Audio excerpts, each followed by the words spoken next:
आज आम्ही परसाळ येथे चाललो आहे आणि खूप वर्षापूर्वीच्या जुन्या वाटा त्या वाटेने आम्ही सह्याद्रीच्या कड्याकपारीमधून आम्ही आज जाणार आहोत. आता आम्ही चाललो आहोत परसाळे येथे. मोडून या वाटा सूक्ष्म दुस्तर. वाडवडील चालत होते त्याच वाटेने आता आम्ही चालत आहोत. ते वाडवडील ह्या वाटा पुढे पहिले वाडवडील चालत होते त्याच वाटेने आता आम्ही चालत जात आहोत. हा रस्ता आहे, राजमार्ग होता पहिला, परंतु काही अडथळे आल्यामुळे तो राजमार्ग म्हणजे ह्या वाटा होत्या त्या शीन झाल्या होत्या. कलीमध्ये नगडे साधन तसे ह्या वाटा शीन झाल्या होत्या. आता पुढे मुसळ्याचा नदी लागणार आहे. चला पुढे.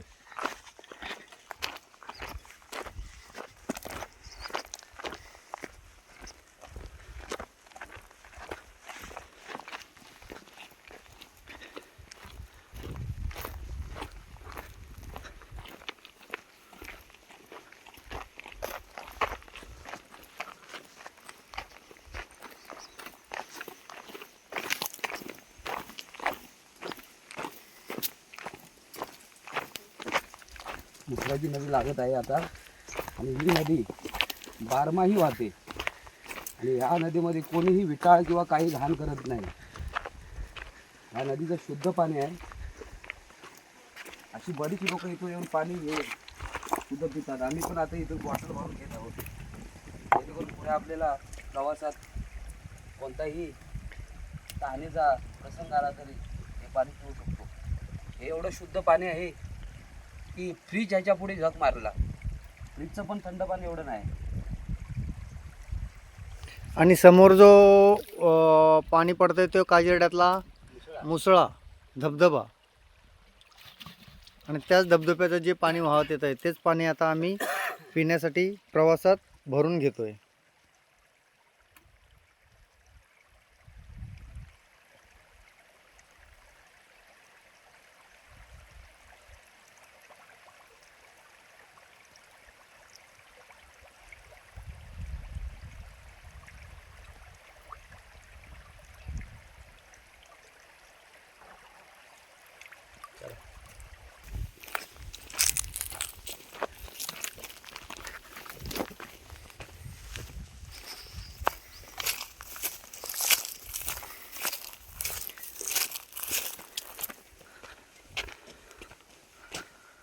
जी सह्याद्री आज लांबून दिसते ती आता आम्ही जवळून जाऊन पाहणार आहोत आणि तुम्हाला सुद्धा आम्ही आमच्या चॅनलवरती दाखवणार आहोत.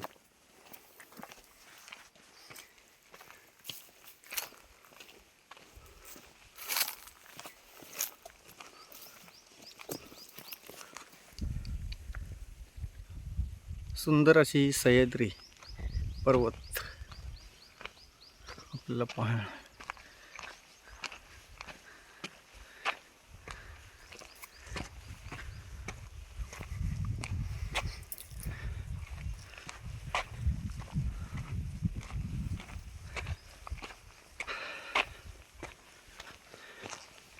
आता आपण हे कोणत्या ठिकाणी आलोय? हा पातीचा भाग. इथं असं वैशिष्ट्य आहे हा की श्रावणामध्ये हा इथं नैसर्गिक मशरूम, हा त्याच्यामध्ये मशरूम मध्ये जाती असतात, रोवणं, चुडिय, हा कुर्ट, हा अशी इथं श्रावणामध्ये कंटिन्यू मिळतात. म्हणजे केव्हा याल तेव्हा तिथे असतातच.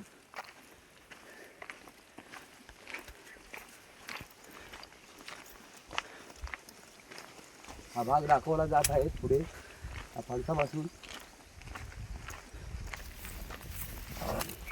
याच माळावरती कुर्टी, रोवणं, रोवणं, चुडिय असे काही पदार्थ म्हणजे जे नैसर्गिक आहेत ते भाज्या ते आपल्याला इथं श्रावण महिन्यातून ह्या माळावरती मिळतात.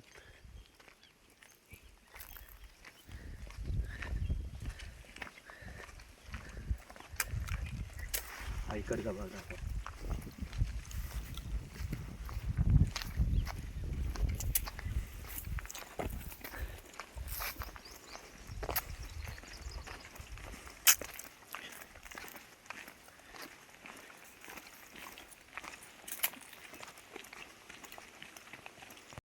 याच्यामध्ये रानभाजी सर्व मिळते. चायनापूर, कुड्याच्या शेंगा, इथून ह्या वत म्हणतात आमच्याकडे किंवा कुंपण, ह्या कंपाऊंडला सर्व ते आकूर आहे.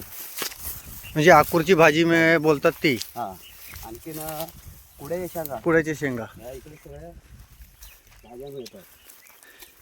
आयुर्वेदिक रानभाज्या म्हणतात त्या. किती जास्त लांब जायला लागत नाही, ह्या कंपाऊंडलाच आहे.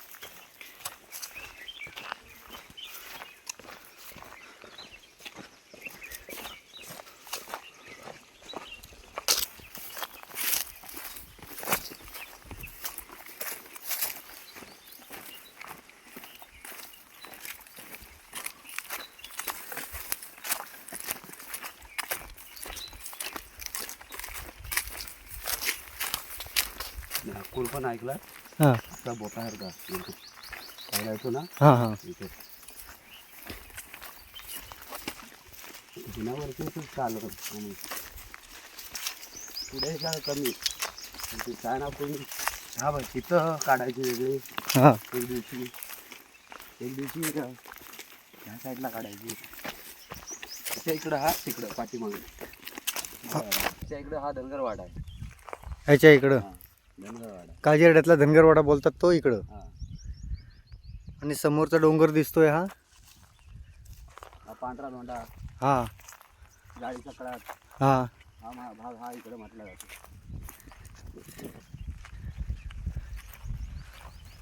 इकडे गावांचा भरपूर प्रादुर्भाव असतो. रानगवा. हा रानगाव. आपण सह्याद्रीच्या जवळजवळ आता चाललोय. आता आम्ही हा घाटाचा पायथा म्हणतात तो, त्या ठिकाणी आलो आहोत. आता थोड्याच वेळात आम्ही घाट चढणार. सह्याद्रीजवळ आपण आलो अजून नाही ना. नाही, घाटाच्या पायथ्याच्या आसपास आलो. हा पुढचा आता पानगेऱ्याचा म्हणजे गादाड्याचा वाळ हां. तो लागण्याचा.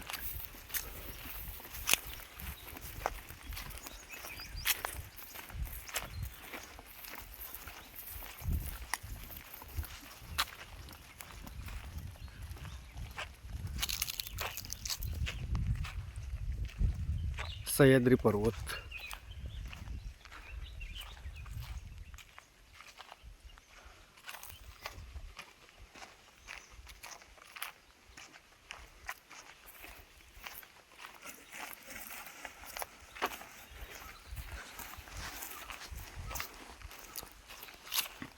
जी सह्याद्री लांबून आम्ही पाहत होते आज जवळून पाहणार आहे. खूप वर्षाचं स्वप्न होतं की सह्याद्रीजवळ कधी जाणार.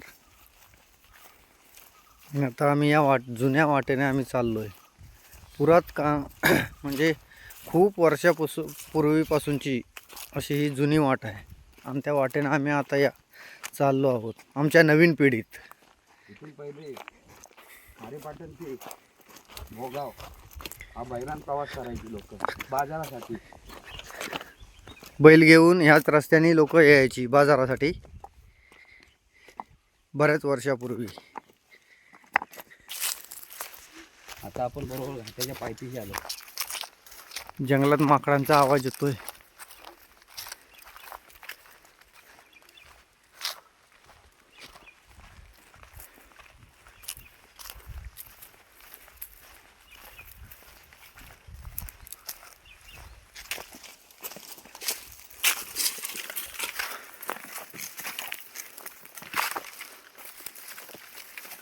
घाटाला सुरुवात. आता घाट चढण्यासाठी आम्ही सुरुवात केलेली आहे जंगलातून. संपूर्ण जंगल भाग आहे सह्याद्रीच्या कुशीत.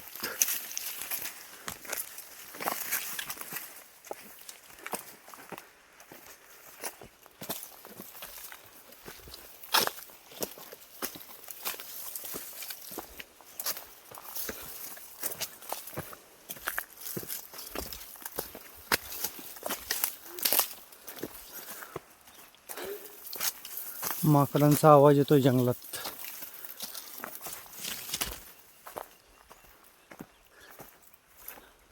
आग लागली गेलाय. हा रस्ता इथपर्यंत त्या लोकांनी बनवला नाही होता काय. अजून वर आहे.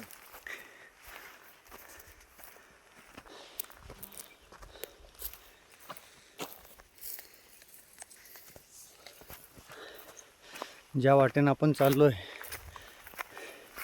सह्याद्रीच्या कुशीत, खूप वर्षापूर्वीची इच्छा होती.